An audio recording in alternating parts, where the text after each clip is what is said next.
3 decades ago today, the stock market suffered its most bruising drop in history.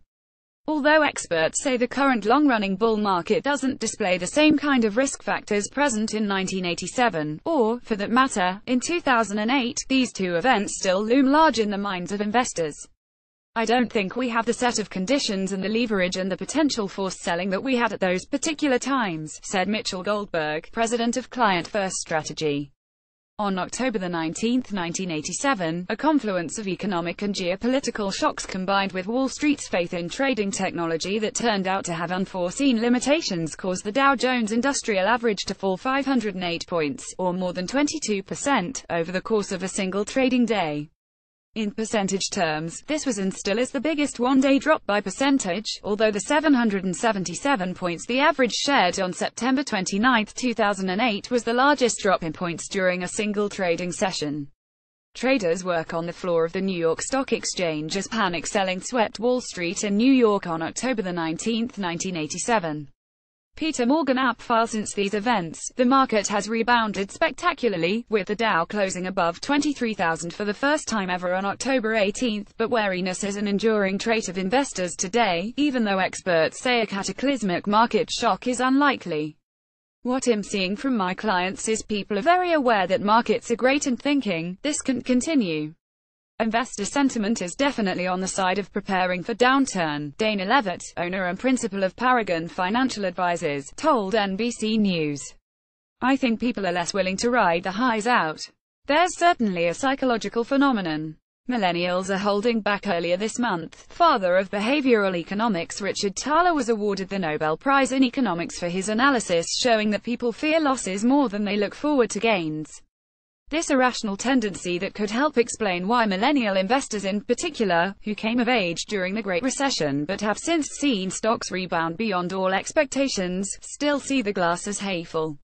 Related. Hey millennials, invest already. According to a recent survey by Ali Invest, 70% of millennials are scared for their financial future, and that could be keeping them on the sidelines, even though some of them might not even have been born yet in 1987.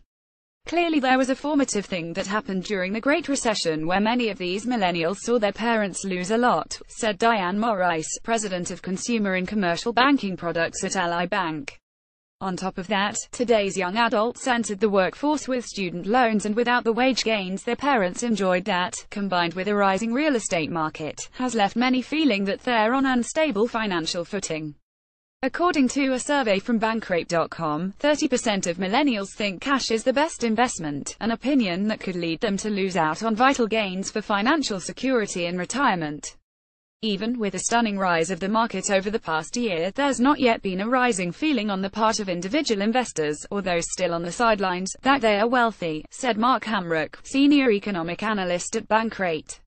Although the tools and technology available to even casual investors has improved to a degree unimaginable back in 1987, these advancements aren't a panacea, Goldberg said. Millennials have more tools than ever at their disposal because all investors have that today, but it doesn't actually make people better at investing, nor does it make people more confident investors, he said.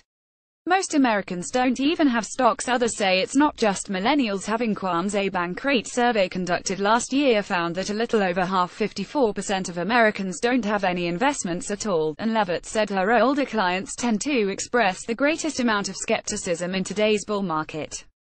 I think it's a combination of age and where they are in life, and having been through these two major events, she said. I think more Americans are distrustful of financial markets, Hamrick told NBC News. Part of that is because of things such as the flash crash, the barrage of news about technology incursions or hacks, he said, adding that politicians across the ideological spectrum see vilifying Wall Street as an easy way to gain political points.